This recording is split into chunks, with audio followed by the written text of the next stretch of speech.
We all have best intentions to care for an older adult, but sometimes we just don't have the ability to do so. Stay tuned and see how we can help you in that situation.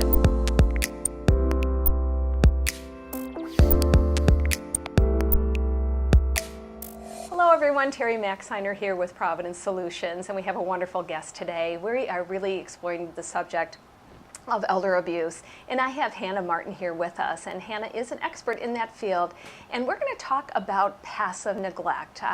It's a new term to us, and I just really want to kind of get a definitive definition, Hannah, on passive neglect with the elderly. Yeah, so passive neglect is the inability to take care of someone else, just in really loose terms. Okay. So we see that a lot with spousal caregivers, or even caregivers that are children who maybe just don't have the knowledge of how to properly take care of their parents or their spouse, things like that. So they might have the desire. Absolutely. But untrained, unprepared. Mm-hmm. Yeah, and you know, I would say that in my years of doing home health care for 35 years, we didn't have a label for that, but we knew something was amiss when a teenager was staying home from school to care for an elderly parent that they were just basically keeping eyes on.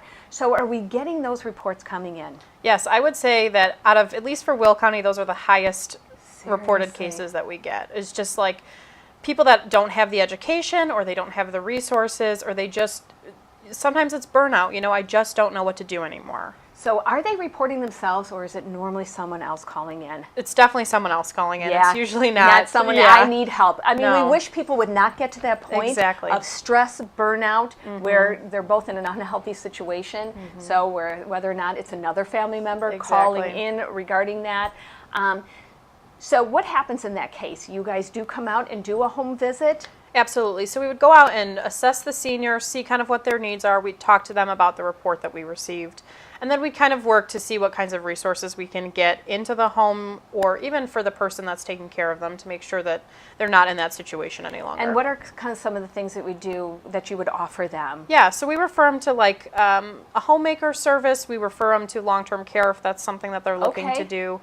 We can refer them to like a companion program where it's just another set of eyes coming in. There's a lot of different options depending on what's going on with the individual. And that happens through a phone call, am I right? Absolutely, and yes. Can we share that number? Sure, it's 1-866-800-1409. Oh, thank you.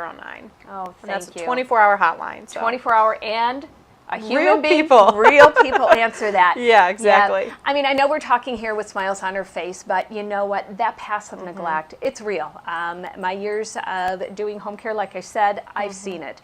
And it might be that spouse or that adult child that may has the desire to do it, but does not have the capacity. Yeah. And caregiver burnout is huge. They're trying their best. So folks, I just really want you to understand that there's help out there. You know, don't get it to that point. Your local Department of Aging is ready and willing to help out, and it's not always needs-based. So I thank you today for joining us. Hannah, thank you so much. I mean, this awareness is unbelievable, because I think people just want to keep doing what they're doing, thinking they're doing the best job they can, and they're not. So if there's any questions about this topic that we talked about, please notify us. Website is very vibrant, a lot of information, www.providencelifesolutions.com, or we're a phone call away, 708-342-8090. Thank you for joining us.